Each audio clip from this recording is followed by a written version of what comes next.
So remember this house, we had to do something with that bathroom of the basement that kind of had an opening there. Well, let's go take a look.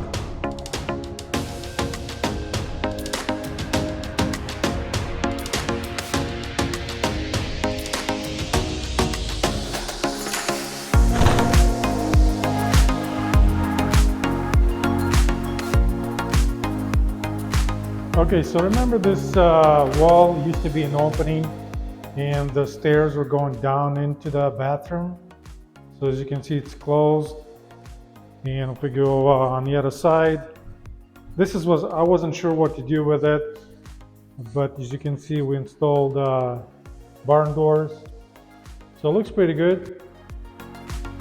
Actually, let me show you shower stall real quick.